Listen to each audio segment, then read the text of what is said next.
maghahanda na daw ang SMB para sa future nila. Kaya naman daw kinakausap na daw ito si AG Edo ng pasikreto ng isa sa mga management or isa sa mga bosses ng San Miguel Beermen. Paghahanda ito sa posibleng pagre-retiro ni Junmar Fajardo na nagkakaedad na rin. Sa ganda nga ng ipinakita nitong si AG Edo sa nakaraan FIBA World Cup ay nagka-interest talaga ang management ng SMC, particularly itong si Boss Al Francis Chua, dahil isa nga itong modern big man. Hindi basta big man lang ito ha, all around big man po itong si AG Edo. Kaya naman ito kinuha ngayon sa isa sa mga kupunan doon sa Japan at naglalaro na nga ito doon. Kaya lang problemado pa ngayon ang San Miguel Beermen dahil pa mayroon pa nga itong existing na kontrata doon sa Japan. Marami ang nagsasabi na ito ang posibleng magiging kapalit ni Junmar Fajardo habang wala pa si Junmar Fajardo magre-retiro o habang hindi pa nagre-retiro si Junmar Fajardo, kinakailangan na kunin ito ng San Miguel Beermen at i-train na ng mabuti ni Junmar Fajardo paghahanda sa future ng San Miguel Beermen. Malaking tulong ito sa San Miguel Beermen dahil nga walang shot blocker ang San Miguel Beermen na legitimate shot blocker talaga.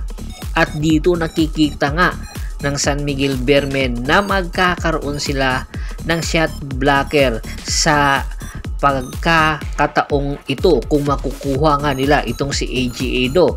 Itong si AG Edo mayroong height na 6'9", meron passing ability, shot blocking ability, at the same time napakatalino nitong si AG Edo. Alam nyo ba na isa itong cum laude sa kanyang kursong kinuha doon sa Estados Unidos? Hindi lang basta basketball player ito. Isa po itong CPA or Certified Public Accountant at posibleng maging attorney sa mga sa future. Tingnan mo naman ang pinaglalaruan niya sa Japan. Meron talaga all around. Pwede maging energy guy. Pagdating sa shot blocker, hindi mo na kailangan talagang ibibigay talaga at ibubuhos ni Edo ang kanyang performance para makuha ng panalo.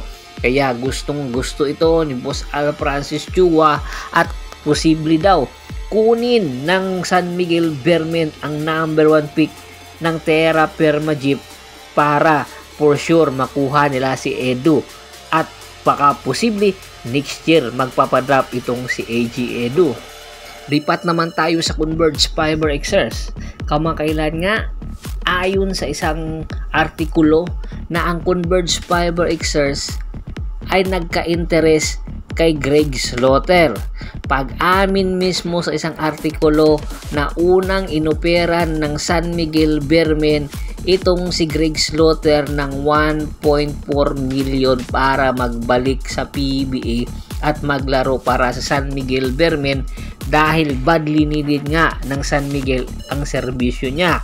Pero i-decline ito at tinanggihan ito ni Greg Slaughter, kaya naman ito ngayon naglalaro sa Manila Sampaloc na kung saan sa liga ng MPBL. Ang Manila Sampaloc, ang may-ari nito ay ang Strong Group na kung saan si Jacob Lau nga ang presidente.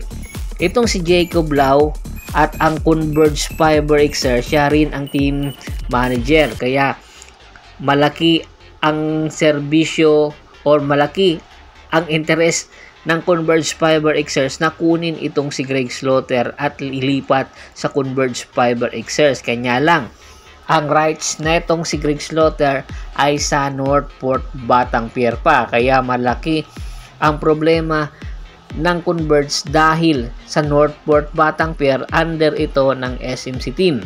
Kung sakasakali man kunin nila si Greg Slaughter, tiyak mabigat din ang ipapalit.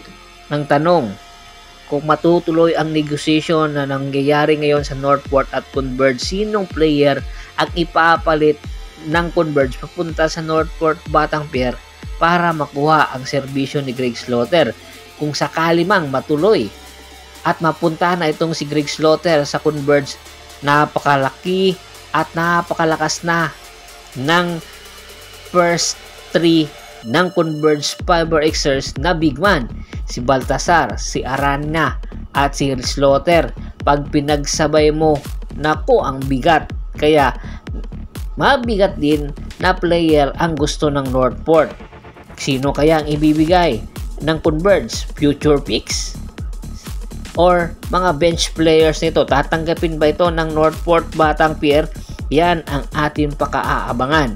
Bago pa man natin tapusin ang ating kwentuhan, shout out muna tayo sa ating mga solid na followers na laging sumusuporta sa atin. Kay Kagawad Kats Aquino Dukusin ng Hagonoy, Bulacan, Ronald Bersubidad, Anthony Laquialon at sa Laquialon family, Adrian Dulay, Malyari Mascarinas, Gerald Di Guzman, Jervin Chris ng Barangay Bangkil, Villarreal, Western Samar. Marami pong salamat sa walang sawa niyong pagsuporta. At kay Sir Ricky Lanza ng Ricky Rider TV ng Tansa Cavite at sa Tansa Rather sa Lanza family, marami pong salamat. Pakibisita na rin po ng Facebook fanpage ko. Paki-like, paki-follow, paki-share.